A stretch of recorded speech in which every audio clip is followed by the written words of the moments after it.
All right, welcome to the Sam Houston SportsTalk podcast. Collin, Neill, Luke Scott, right back the day after Conference USA had their football media day. We're tuning in on a Wednesday night, and we have a special guest. You may know him, but a lot of you may have known for a lot of things, but a lot of you know him as the voice of the Sam Houston Bearkats. It is the man himself, the Z-Man, Carlos Zimmermann. Carlos, thank you for joining us this evening. Collin, Luke, always a pleasure, my guys. Appreciate y'all having me on. Luca, I bet you're kind of jealous because the media day was at the PGA headquarters, just in Frisco. Colin, you didn't even have to talk about that. You really had to rub that in. I You know, had to last mention year, it. I had to mention last it. year I was able to go, and it was at the Globe Life there up there in Arlington where the Rangers play. It was my first time going up there. I thought, yeah, that was pretty cool. And then I learned this year it was up at PGA Frisco, and I was thinking, wow, I really missed the year on that one. So, yeah, very cool. It was in that spot. Yeah, well, let's go ahead and jump right into it. But before we do that, sure you like and subscribe and follow Carlos on all of his social medias. It'll be Zimmerman PFE on all of them, right, Carlos, including your Twitter and Instagram.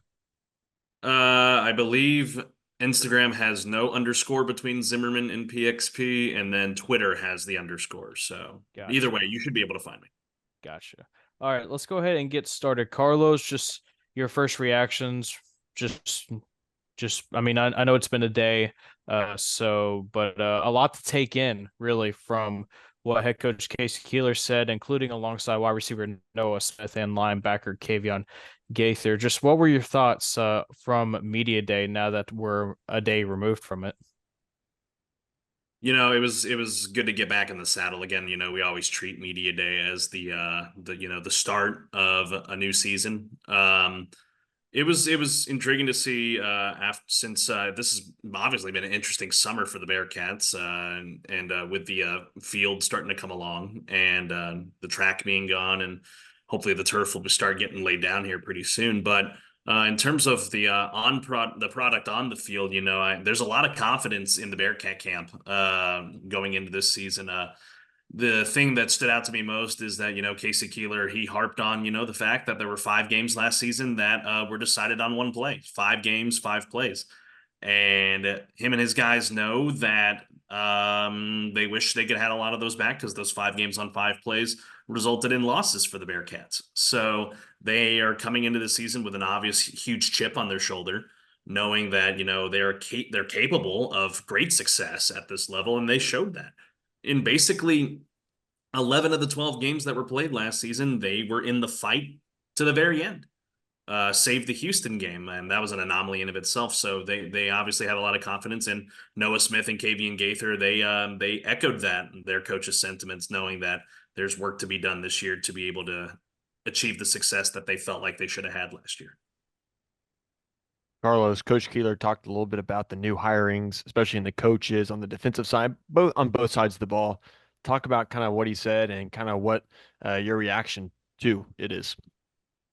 So in the press conference, I asked him the thought process in the hiring of Skylar Cassidy, who's people can correct me if I'm wrong, but I know for a fact he's one of the youngest coordinators at the FBS level, if not the youngest coordinator at 28, 29 years old.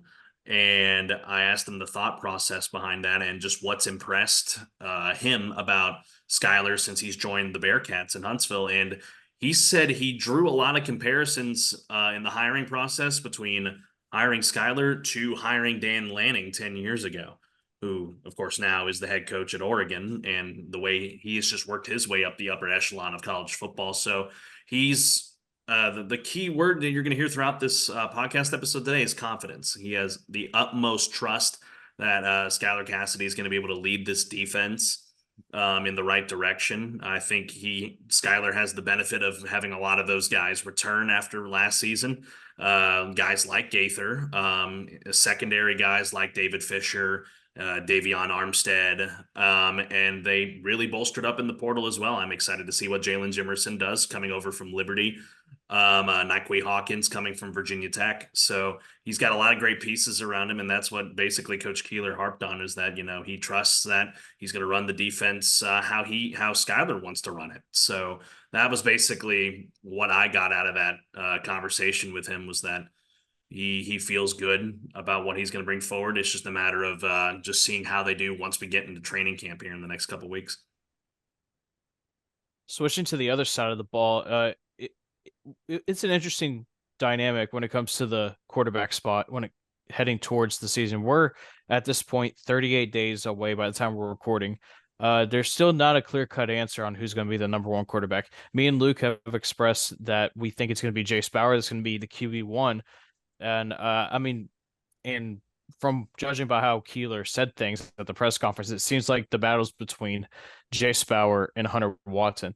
And I and from what I've been hearing, from what I've been seeing, it seems like Hunter Watson could be really serious contender for starting. And right now it seems like it's going to be a 50-50 battle, and it's going to come down to who performs the better against their count when it comes to in comparison to their counterpart at training camp, or fall camp rather, that's coming up in just a little over a week. Yeah, whenever I knew it was going to be a topic of conversation going in there. Last year, I asked the question about the quarterback battle. This year, I decided to defer that to somebody else. Yeah, I mean, you got two quarterbacks, in my opinion, that they're similar in their style of play, but they come from different levels. Jace Bauer, I looked at his stats today at Central Michigan, and I looked at Hunter Watson's stats at Iowa Western.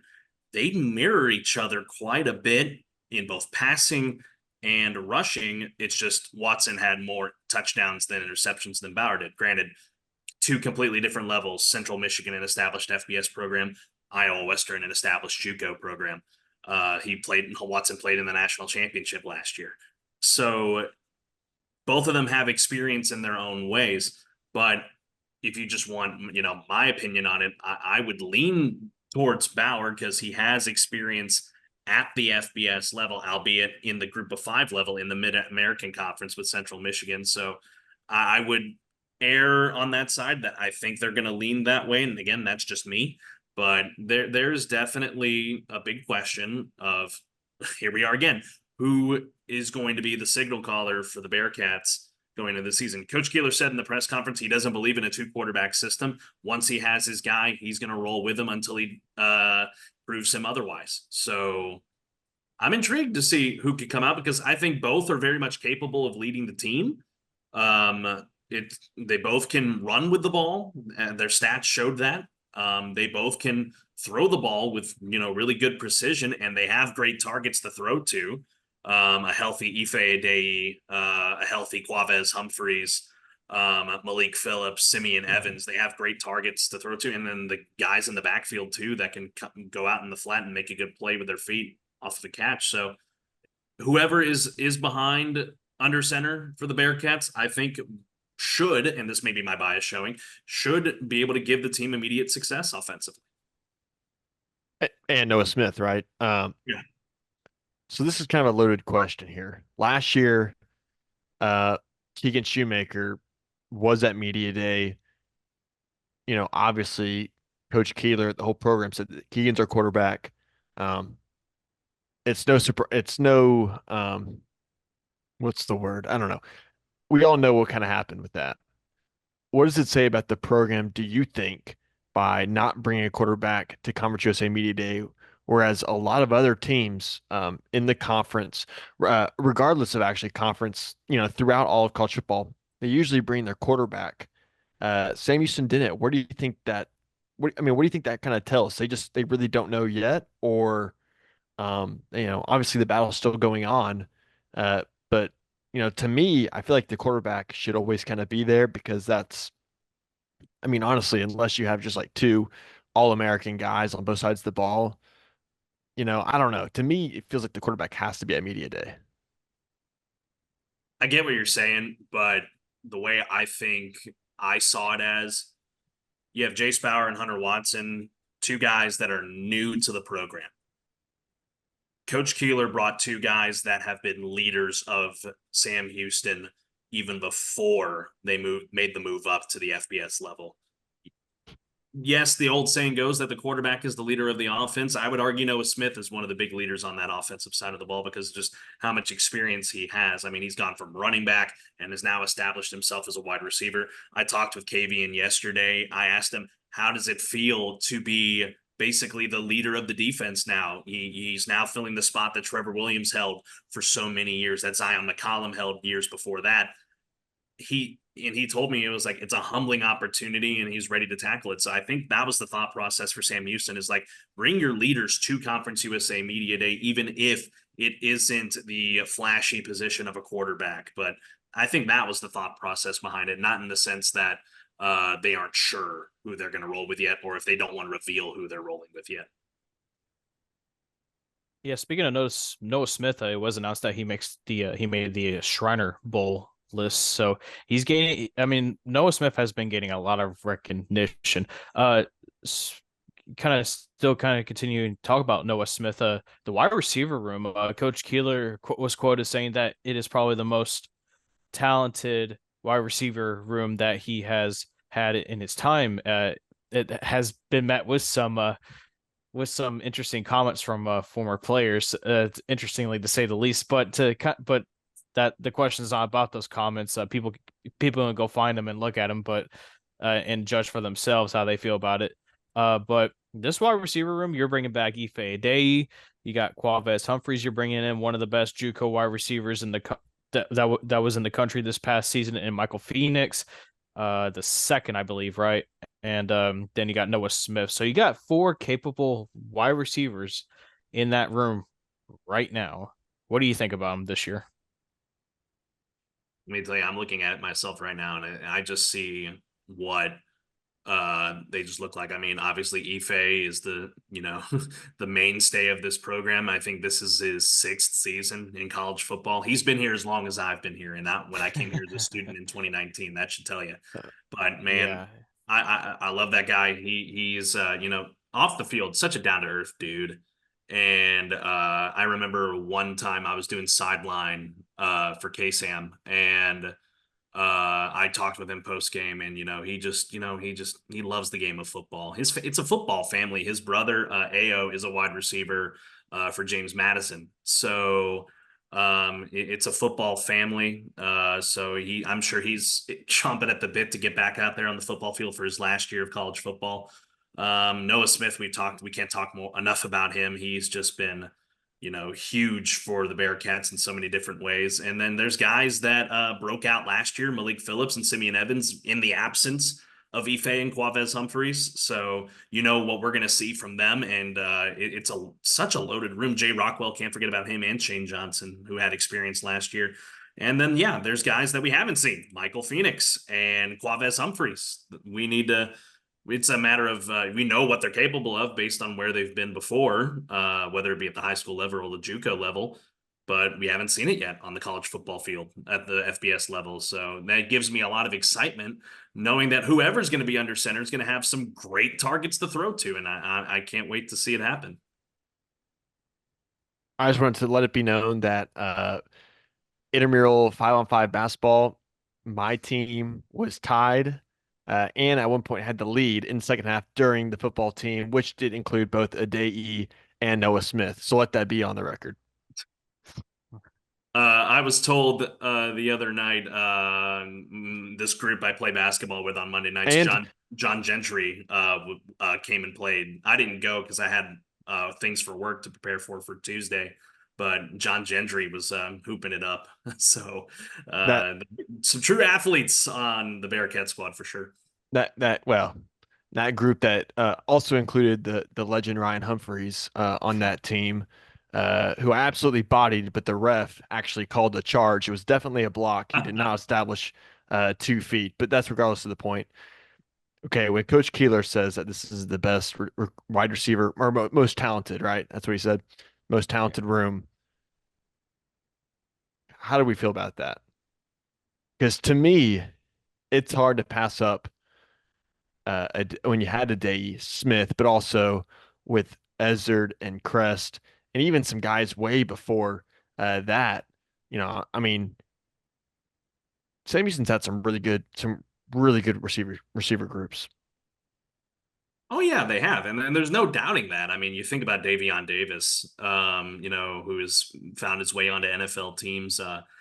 Nathan Stewart is another one that comes to mind. He was it was his last season, my first year at Sam.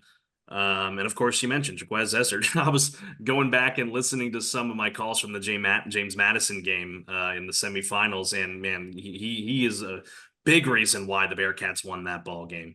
And I don't think it was intended as a knock on all those other guys because, and I know Coach Keeler knows, he has brought so much good talent through this program ever since he took over the team. Way before Davion Davis, I mean, you had Jedediah Lewis, Mm. and just so much talent this program has had over the years, even when Willie Fritz was the head coach. Tim Flanders is the one that comes to mind for me. But I don't think it was a dig at those guys. I mean, there is some substances to it that if the expectations are what we think they are, this can go down as one of the best and most talented wide receiver rooms Sam Houston has seen, and couldn't have come at a better time in now your first year of true FBS football. You'd have no ineligibility anymore. You are up for bowl games. You are up for the college football playoff. So it couldn't have come at a better time to see such a talented room. But I don't think it was a shot at anybody else that's come through this program. So I mean, there's so much respect in that locker room for the guys that came before because they were the ones that paved the way for where the program is now. Carlos, you've called a lot of Bearcat football games in your time as a student and as your time right now as the play announcer. Um, you've seen a lot, but I mean, I've known Bearcat football for 3 years. I tell a few weeks after I applied, they won the national championship, and so that's really so kind of I've kind of attended into the success. I wasn't here before then. I didn't even think about going to Sam before then. And this might be overstepping my boundaries a little bit, but I gotta say this feels like this is the most important season in for, as of now when it comes to Bearcat football because like you said, no longer ineligible. You're competing for a bowl game, and heck, I mean it's a long shot, but heck, you never know. It's college sports. Trying to get that group of five spot in the college football playoff. I mean, it's a long shot. I mean, you never know, really. I mean, we saw Liberty make the Fiesta Bowl as a Conference USA school, even though a lot of people call us a call Conference USA a glorified FCS conference. Is it too much to say that this is one of, if not the most important season of Bearcat football? I would argue it is a truly important season. I think this season should go down as a benchmark in Sam Houston football history, in the sense that there's nothing holding you back now other than yourself. So I think I can agree with that to an extent. I mean, I'll have the stereotypical answer. I mean, every season's important. I mean, you look at 2021, the wild year that was. You look at 2022. I mean, that was a tough year for Sam Houston because you weren't eligible for the FCS playoffs as you were transitioning up. And then I think last year was very important. And Kavian Gaither and Noah Smith said this with us prior to the press conference. They said that it was last season was humbling. It was very humbling with how that all spilled out. I mean, to be 0-8 near the end of the season, I'm sure it's a gut punch for those guys. But they continually bought into what the coaching staff was trying to put out there and know that this was going to be a process. And I think we're going to see the fruits of the process this season. I mean, you look at the schedule, and I think there isn't a game that the Bearcats can't compete in. Even that UCF game, I know it sounds daunting to go into a now Big 12 program, the de facto 2017 national champions, and go into their place and try to shock the world. But I think it is truly possible with the talent that this staff and Coach Keeler have put together. So yeah, this is a very important year in the sense that this is now going to set the tone for where this program is going to grow over the next 5, 10 years. And who knows what the college football landscape will look like by then. But I think this is a further testament as to why the Bearcats made this move to Conference USA, knowing that the time was right to make that huge jump. And I think we're really going to start seeing the fruits of that move this season. Talking Conference USA, Carlos and Colin, I kind of want your input too here. What do y'all think? I mean, obviously Liberty is the favorite coming into this season, but uh, not counting Sam Houston, who would you say it would be a good dark horse to kind of keep your eyes on to maybe steal that bid and get and win the conference?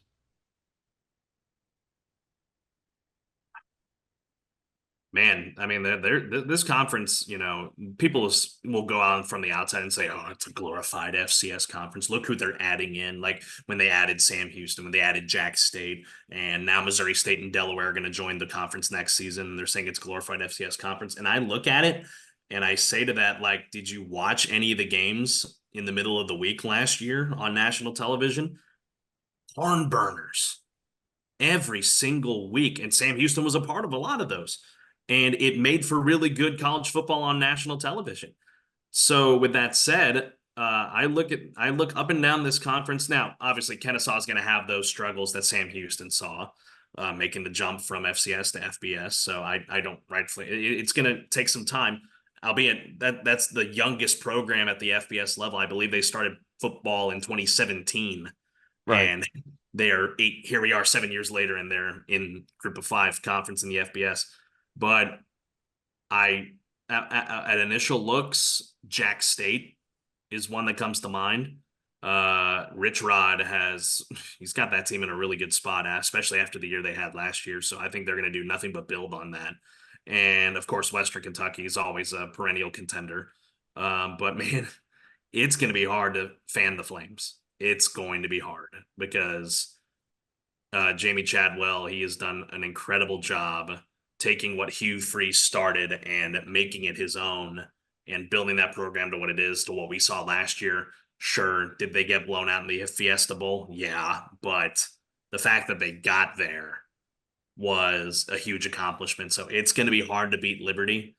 I don't know how I feel just personally as a college football fan, as a fan of the Bearcats, having to wait till the very last week of the season to play the presumptive conference champions, because that opens up a ton of can of worms. But don't be surprised to see the red teams, Western Kentucky and Jack State, make some noise in the conference this year. Yeah, I have to agree with Carlos. Jack State honestly is a very very scary team. They got a they got a really good old line. Uh, as the Zach Webb, I believe, is one of their guys. An All American, a preseason All American. They got a good old line. Western's gonna be pretty good too. FIU is a little scary. I mean, they kind of had they had a mediocre year last year. Where they could have done way better. They could be pretty good. I mean, we'll go over all the Conference USA teams in sometime before the season starts. I don't want to get too much into it, but I'd say the most scary team to challenge Liberty. Liberty is going to make it in. They're going to be I already can count them in as a conference as one of the Conference USA championship teams. I think when it comes to challenging them, Jack State is going to be that team to challenge them. Okay, yeah, we're all I was kind of thinking the same way. I just think Jacksonville State's I think they're probably the most athletic team in the conference, which is always scary to think about. Of course, Liberty, a lot of returners. I mean, you know, up and down throughout the whole team, both sides of the ball. But I am a little nervous about Jacksonville State. I'm not too worried about FIU though. As long as the Lambo is not out in the field, I'm not too worried. I mean, I know we talk about, because that's going to be the Vice night when the Bearcats travel down there to Miami. But I Oh, it talked to will. Yeah. I talked to AJ Ricketts, who's the voice of FIU, and he said I texted him when that came out, and I was like, "Oh boy, that's gonna be a fun night." And he's like, "Look, man, we're 0-1 on Vice night, so don't think you're out of the fight." So, and that's coming from their guy. So just know that just because they're going to be probably rolling out all the stops on that ball game in October, like I said, the Bearcats, they're going to be in the fight every single ball game this year. Carlos, before we wrap this up, what else did you notice at Conference USA Media Day, whether it is for Sam Houston or for the other teams in conference or for the conference as a whole? So I sat in on the press conference with Commissioner Judy McLeod, and I asked her, with the college football landscape changing so often, and basically we're in that peak of it right now of this change in terms of realignment, NIL, transfer portal, whenever you want to, talk about it. I asked her, I was like, all right, you're at 12 teams starting next year, adding Missouri State and Delaware. Do you expect to see any further expansion beyond that? And she said, never say never, but they feel very content and confident with the 12 teams that they'll have starting next year to build upon that and have great success at the group of 5 level.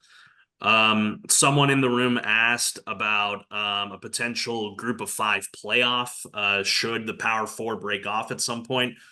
Commissioner McLeod's so focused on, let's compete for the CFP.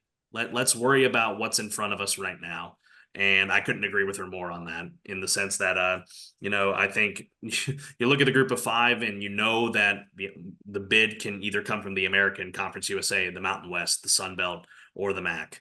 They're focused on making Conference USA the premier group of 5 conference. And you got some great talent around you in the American and the Mountain West and the Sun Belt and the MAC, but I have the utmost confidence that, Conference USA will find themselves at, the premier spot of the group of 5 with teams like Liberty, Jack State, Western Kentucky, Sam Houston leading the way. Where do you think Conference USA does rank in that? I mean, um, obviously, I would say probably we're right there with the Sun Belt. I think we're right below the Sun Belt, though. The Mountain West is so up and down throughout the years. You just don't really know. And the MAC, of course, is the most fun, but you never really know with them either. Uh, where do you think, Conference USA plays in that? I really think it's a hodgepodge between the American Conference USA, Mountain West, and Sun Belt. Because you're right, the Mountain West is always so up and down. I mean, some years Boise State's going to blow everybody's minds, and then I mean, you look at what Colorado State did last year with some thrilling games on a Friday night. The American, obviously, I think is the one that's the most loaded with teams like Tulane, Yep. UTSA, North Texas, and But you don't know because they just lost a lot of firepower in previous years. The American did. I right, mean, they lost SMU and now they've lost Houston, right? So it's like, I mean, those are your two big hitters. right. And then you look at teams like the Sun. I look at all 5 of these conferences in the group of 5, and they all have their star-studded teams. Like I said, with the American, Tulane, North Texas, UTSA. You look at Conference USA, Liberty, Western Kentucky, Sam Houston, Jack State. You look at the MAC, the Michigans, Central, Western, Buffalo, and Ball State, and then of course the Sun Belt. Some people don't talk about the Sun Belt enough and the talent that they have. Louisiana, James Madison, Coastal Carolina. I'll give a nod to Texas State winning a bowl game last year. So and that's what gets lost on the national media is like, yeah, they're always so focused on what is now the Power Four. You've got so many incredible programs at the group of 5 that I don't think get enough recognition. And I think that will only come to light whenever they get those opportunities in the CFP or those huge bowl games towards the end of the year. But to answer your question, I would think Conference USA is kind of in the middle right now.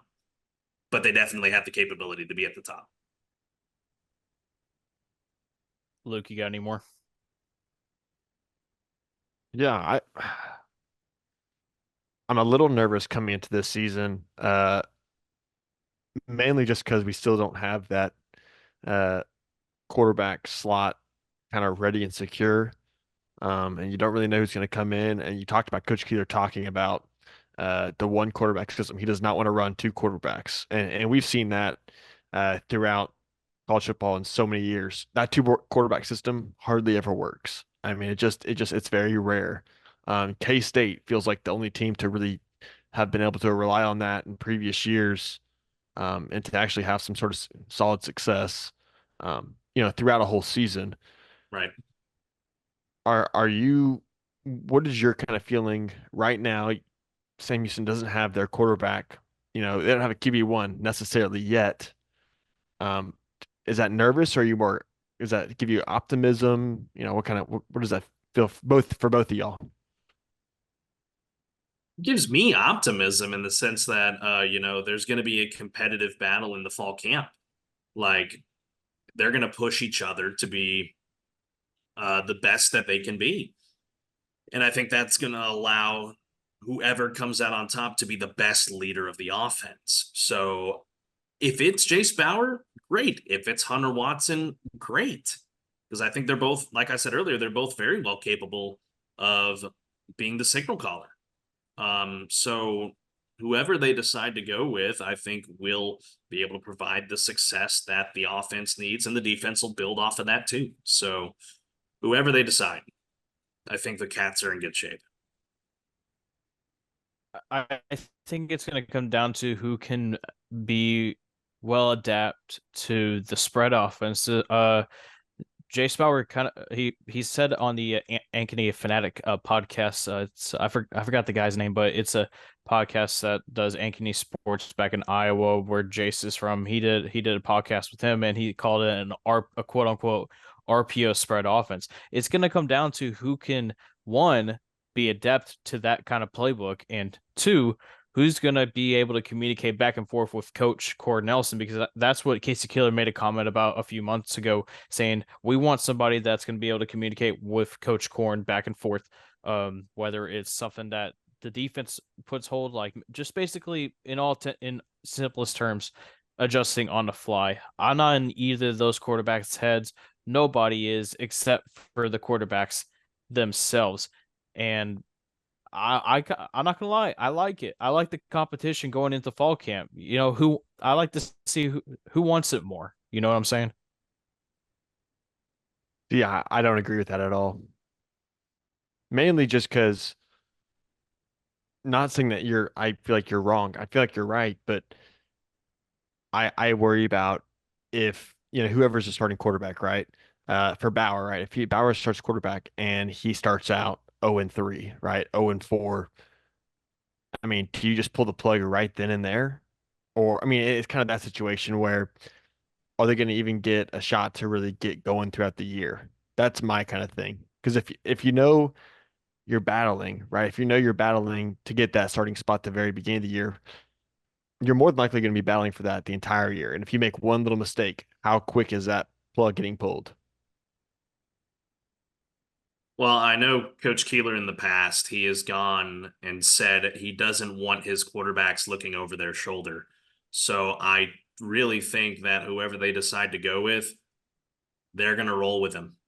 And that's their guy for the season, no matter how these games spill out. Now, from the perspective of what I see on the schedule, I don't see the Bearcats starting over like they did last season. I think they're in those 4 non-conference games, with that one conference game in New Mexico State in there. They have the capability of winning all of those. I feel like UCF is going to be the toughest one, obviously, but Rice is a very winnable game. Hawaii is very much a winnable game at home. That's Bearcat Family Weekend, so the place will have some folks in the stands. It's a night game. New Mexico State, that will be a good test to see where the team is at, because that's a team you lost to on the road last year. And then, of course, you have your NRG game against an old rival from the Southland days in Texas State.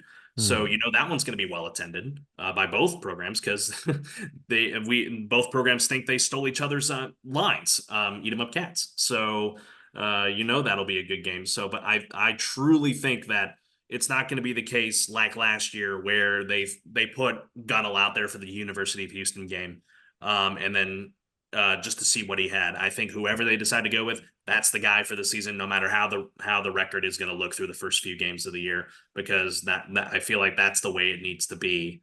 Because I don't think it's always on the quarterback. I know the national media and just people in general always put the blame on the quarterback if the offense is struggling because he's the one that runs it. But it takes more than one guy to lead an offense, and that's why the receiver room would is going to be a huge boost. The running back room is going to be a huge boost, and they bolster that O line too.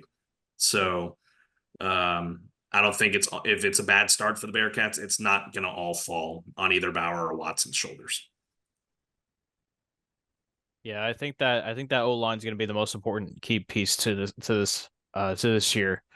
Uh, no matter who you have, no matter how good the quarterbacks are, they're both quarterbacks are really good at escaping the pocket. We saw plenty of film on Bauer on how much he ran for his life at Central Michigan. It seemed like, and Hunter Watson, he's a really good mobile quarterback too. I mean, Dalton Meyer said, quote unquote, Hunter Watson is as if Eric Schmidt and Trapper Pano had a baby. I mean, I thought that kept ringing in my head. I'm like, dang, what if he's right? Maybe if Watson is the jack of all trades, he can run, he can throw.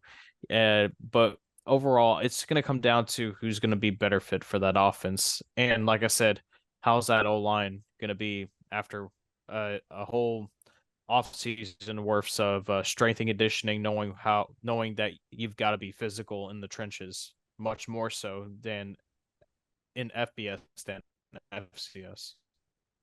I will Hey, say, hey, shout out Dalton Meyer though. Just got hired.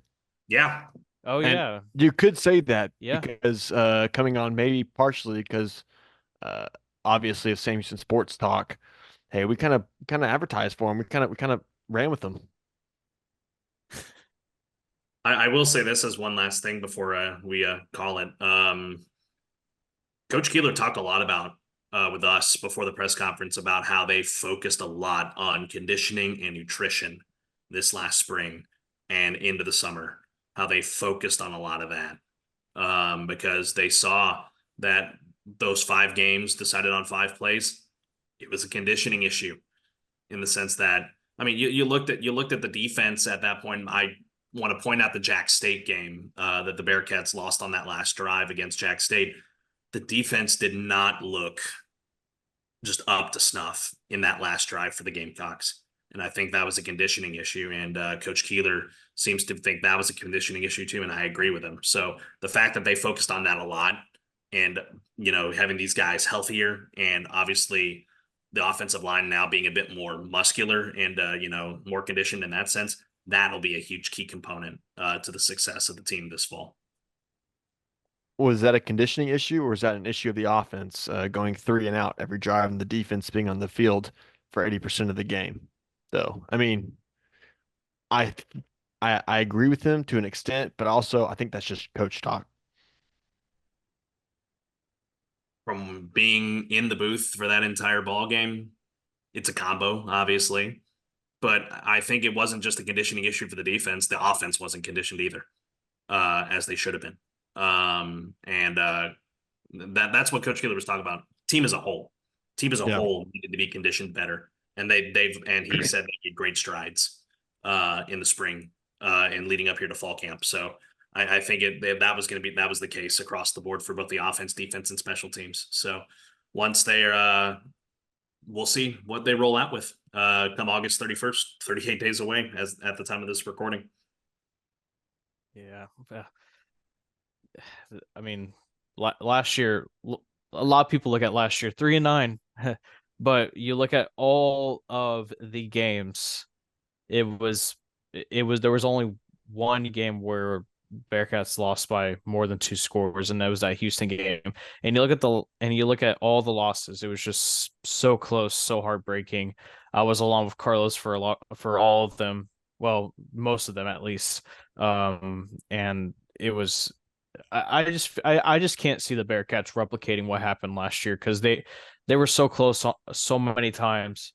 It's just I just it wasn't the fact that it was they were getting blown out every single game. It was just the fact that they were just so close and yet so far at the same time. Got to be able to close games at the Yes. FBS level, and again, that's back to the conditioning thing. And I feel like they feel a lot better going into this season than maybe compared to last year. Luke, do you have any more? Because I don't. Uh, Carlos pretty much answered all my questions. he knocks it out of the park as always. Yeah, and well, you're gonna be hearing him for a third straight season on for the Sam Houston Bearcats. He doesn't just does football, folks. He does also baseball and men's basketball. Men's Oh, basketball is gonna be so fun. Oh, Luke, you by got the way, something? that the Missouri State ad to the conference for basketball is such a good ad uh for the conference as well. I mean, just when you brought it up, talking with the commissioner, what a great ad that will be. Delaware, I don't feel like is very good at basketball. I don't. We It'd be I more looked of a at football it. thing. They were middle of the pack in the Coastal Athletic Association last Uh, season, so uh, they may be on the up. So we'll see. We know that football wise, it's a good addition. With Keeler's former player and longtime coordinator Ryan Carty leading the way. So I'm excited for 2025 in that sense to see those two match up with each other. But I think overall two great additions to the conference when it comes time next year. I think Kennesaw is a great addition because the football program is going to definitely adapt to the FBS level quicker than many people may seem.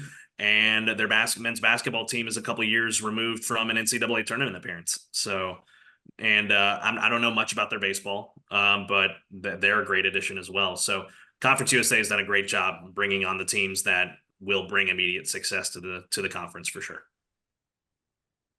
Conference USA doesn't have a maroon team, does it? New Mexico State. Never mind.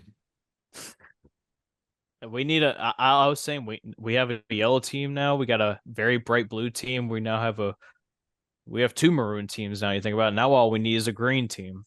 You know what we don't need? What? Purple. Keep the Purple. purple out. You don't I, want. Come on, man. my first year as the voice of the Bearcats, Tarleton, Stephen F. Austin, Abilene Christian. Nothing against those programs. I mean, there's a lot of great people that work for those programs. I'm great friends with a lot of their broadcasters, but like I was in Grand Canyon too. I was just like, man, when we move to Conference USA, we do away with all of that. So Yeah, you get red. Everyone's red in this everyone's one. red. Jack State, Western Kentucky, half of Louisiana Tech. Liberty. UTEP's orange and blue. And so it's a great color conference. I'll give you that. But we'll see if there are any more additions in the years to come. Yeah, and see, and it's one of the only ones that regionally makes sense. Yeah, we'll see. All the way from El Paso, all the way up to the north in Delaware. Now all we need is North Dakota State. No, all right. This is getting offhand, guys. No. We Yeah, don't. That doesn't need to happen. Eastern yeah, Washington. it's not. Oh That man, red field, ooh, man. Oh It'd be gosh. slick. It'd be slick, man. oh man. Well, it is 10:36 p.m. Central Time. And since we're now rambling, it is time for us to wrap this up. We of course we love to talk to Carlos as much as we want, but we all need our beauty sleep. We all need our 8 hours. For me, I'm not getting that because I got to edit this. But Carlos, thank you for coming on. Where can the people find you? I know you do a lot more than just be the voice of the Bearcats. So yeah, let me just pull up my social media so I make sure this is correct. So yeah, on Twitter, Zimmermann, two N's at the end, _ PXP. On Instagram, Zimmermann PXP, no underscore there. This is going to be a loaded year for me with year three of not just year three of doing the Bearcats, but I have the Huntsville Hornet football team as well coming up here. Those duties for their season, they're poised to have a great year too. So you can catch those games on KSAM for the Bearcats on the Bearcat Sports Network. Download the Go Bearcats app. The Bearcat Sports app, I should say. It's on GoBearcats.com, BSN Plus on your Roku, Apple, and Fire Stick devices. That's how you can catch all the games this season for Sam Houston on the radio. So it's going to be a fun year. Looking forward to it. And appreciate you guys having me. You're forgetting one thing. You're forgetting the Z-Man's top 40 countdown. Oh yeah. I am a disc jockey as well. On KSAM middays 10 to 3 if you're in the Huntsville area, and on 94.1 and 149 the Lake KHVL Saturdays 10 to 2 for Z-Tracks, and afternoon drive. Yeah. Afternoon drive Monday to Friday from 3 to 7. So yeah, I wear a lot of hats if that wasn't already imminent. All right, let's get some more Creed. Let's get some more Creed on the shows now. I've been listening to a lot of divorced dad rock, man. I've been loving it. Yeah. Dad rock. What's the theme this weekend? It's an encore presentation of a covers top 40 I did a few months ago. So it's a show I previously recorded because I'm going out of town this weekend. So that'll be the show on Saturday.